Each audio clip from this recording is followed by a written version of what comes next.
Oh, dude, that zombie totally just nailed me. Oh, dude, that totally just nailed that zombie baby in the face, bro. Hey, aren't you supposed to be working on some project or something? Nah, dude, it's not due till like the 23rd or something. Today's the 22nd.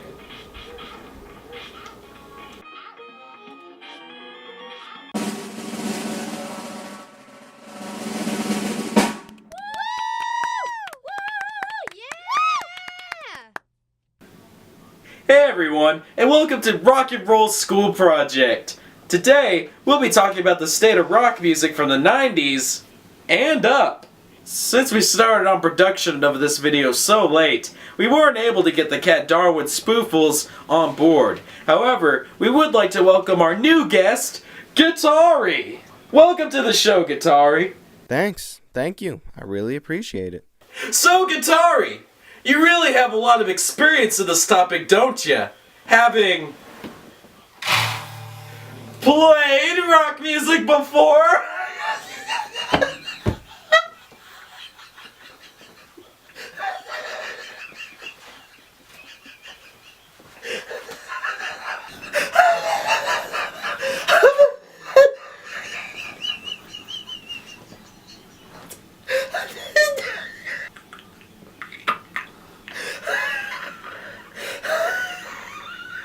You've insulted me more than anyone has in this universe. But for real though, rock music has really gone through such a drastic change since the X generation of the 90s.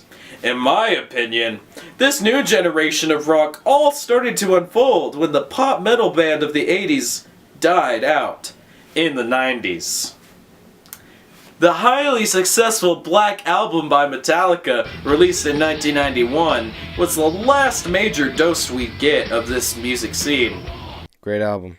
That was a great album. It was alright. What most people characterize the 90s by was a depressingly dominating grunge scene out of Seattle, with bands like Nirvana, Pearl Jam, and Soundgarden.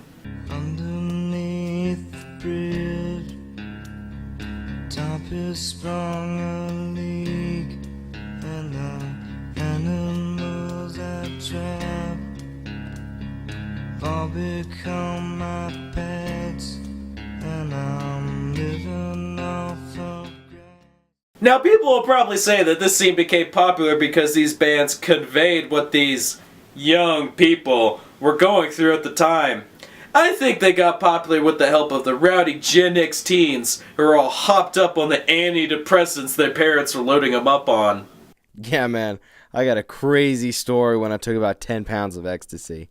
That's enough, Guitari. Anyway, the grunge scene quickly died off after Nirvana's lead man Kurt Cobain killed himself in 1994. Courtney Love killed him! One form of music that greatly survived the 80s, however, was rap and hip-hop. So much so that it even began to leave its mark on rock music in new genres called rap rock and nu metal.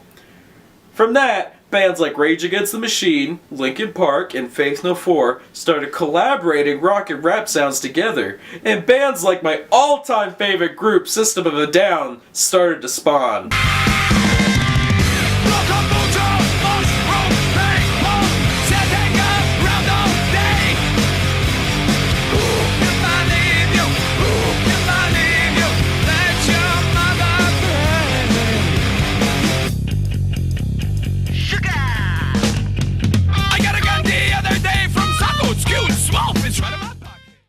I could barely understand what the heck their lead singer is talking about. Don't you talk about such things like that. But anyway, this music has lived all through to today. Another form of music that, I guess you can say, thrived to today from the 80s is punk music, which is now mutated into pop punk. This all began with albums like Green Day's Dookie, which gave offspring to bands like, well, Offspring! Your jokes are terrible. Pop punk then escalated into popular bands like Blink-182, Simple Plan, or Jimmy Eat World. Bands I enjoyed listening to while playing Banjo-Kazooie at my friend's house. Try your best. Try everything you can. And don't you worry what they tell themselves when you're away. It just takes some time, little girl. You're in a little out the right. Everything will be just fine. Everything will be alright, alright. This genre has even survived into today's music, with bands like Fall Out Boy or New Found Glory. For the road team, we're going down, around, and Sugarwood going down swinging. I'll be your number one with a bullet. A loaded gun, come, let's go get. Once I got my cord snapped at a Black Flag concert. No one cares, Katari. Anyway, I think the most predominant form of rock music that stemmed out from the 90s and is still extremely dominating today is the music industry's alternative rock. Now, like its father genre rock and roll, alternative rock houses a multitude of subgenres. One including the rising genre in today's music scene known as indie rock, which in my opinion isn't even a genre, but that topic could be a whole other video. All of my thoughts of you pull us through rock and fruit. Come up all out the seas. Now I know what dying means. I am not my rosy self. Let my roses on my shelf. There are other subgenres too, like folk rock, techno rock, but I think it's safe to classify all of these under the alternative rock umbrella. I mean, they all are alternative forms of rock and roll, aren't they? I didn't ask for that. You give me heart attack. I didn't want to care. And then I saw you there. Been working like a dog. I turned all my dreams off. I didn't know my name. I didn't know my name.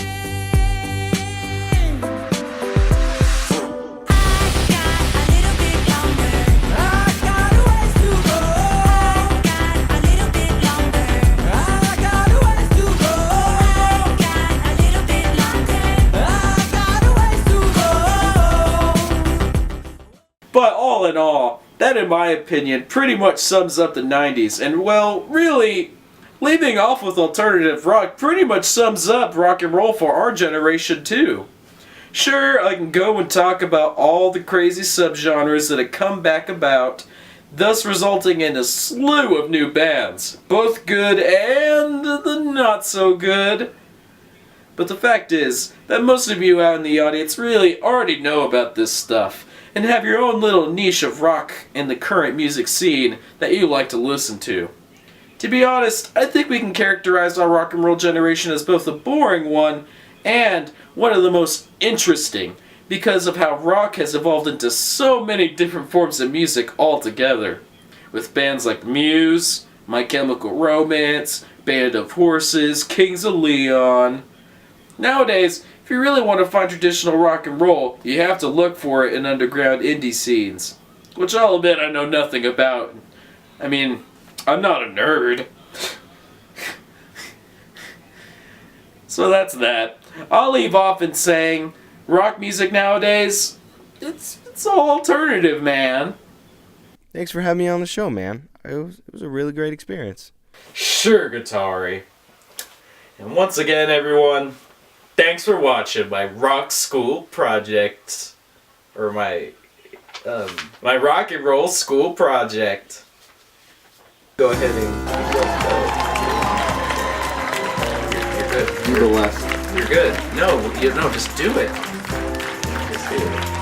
There. Just do it. Aaron, we're done. Aaron, we're done. Aaron, we're done. Aaron, we're done. Just take it. Take it, Aaron. Take it. Aaron, take the camera. Go on open. Go. Aaron, what are you doing?